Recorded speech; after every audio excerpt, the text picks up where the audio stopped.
Mystic Mac is back. The notorious Conor McGregor, the first ever double champ inside of the UFC, the former featherweight and lightweight world champion, is going to be making his return and coaching the 31st season of The Ultimate Fighter.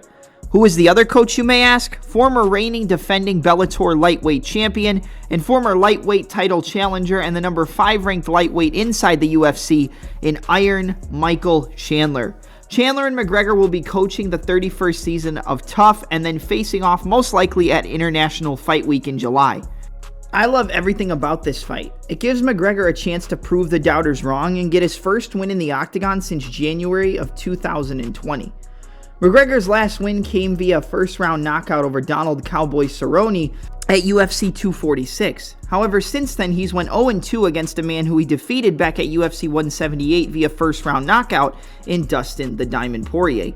First, losing via second-round knockout at UFC 257 in the rematch, and then losing again at International Fight Week at UFC 264 due to a leg injury after Dustin Poirier was able to check the kicks of Conor McGregor. McGregor needs this win, and Chandler has the chance to become a megastar in his mixed martial arts career. Michael Chandler has fought just about everybody there is to fight.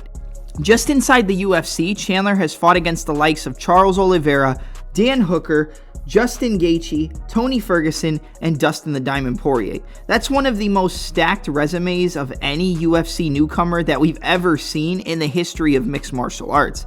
And although Chandler isn't a newcomer, and he's been a professional and a multiple-time world champion in Bellator, it's still just insane to me that he has fought these guys in his UFC career, never taking an easy fight, always trying to get to the top. Everything about this fight is perfect. Everything about this fight is going to be fireworks, and just as quickly as it starts, it can be over. I know everybody likes to praise the knockout power, the accuracy, and the technical ability of Conor McGregor when it comes to the striking. Most likely talking about his boxing. However, Michael Chandler has some of the fastest combinations on the feet that we've seen in mixed martial arts, and with that speed comes a huge amount of power. He's hurt every opponent that he's fought in his UFC career, and Conor McGregor has done the same thing. However, I feel like this is going to be a case of who is going to land first.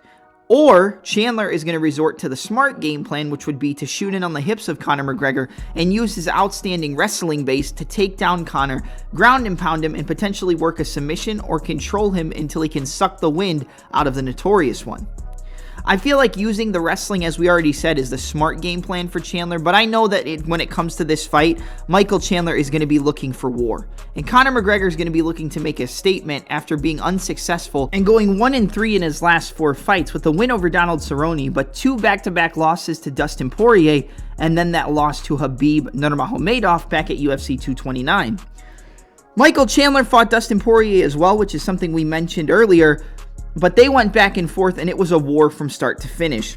And that's exactly what I expect from this fight. I expect a war. I expect a dirty fight. I expect some of the rules to be broken for as long as the fight lasts. Both men are going to stand and bang. Chandler's going to look to resort to his wrestling, but even if he doesn't, one exchange in this fight could end it all. You could hear Bruce Buffer say, "It's time." The referee claps his hands to start the fight, and then you hear the clap of somebody's jaw as they get knocked out cold within the opening exchange. That's exactly how this fight could go. Like I said, the smart thing would be for Chandler to resort to his wrestling and try to tire out McGregor, ground and pound him, get him up to the feet, and knock him out. But even in the exchanges on the feet, when it comes to the striking, I feel like if Chandler lands on the chin of Conor McGregor, he could be the first person to knock McGregor out cold. We've seen him be knocked out before against Dustin Poirier, but that was a barrage of punches. Chandler has that one-hitter-quitter power where it could only take one shot and he could put McGregor to sleep.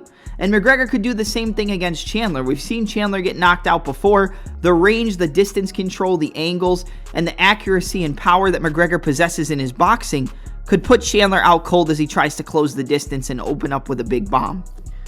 Either way, at the conclusion of the 31st season of The Ultimate Fighter, we're going to be witness to one of the most exciting fights in UFC history, and a potential Fight of the Year candidate. It's going to be electric.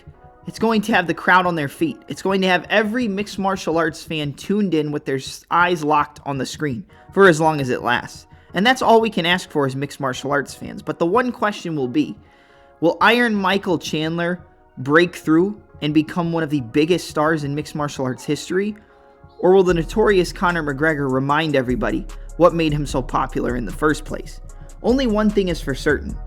Most likely at International Fight Week we're going to get our answers, but Mystic Mac is back. Don't forget to like, comment, subscribe, land a teep kick to the like button, and potentially an overhand right to the subscribe button. Thank you, and have a blessed day.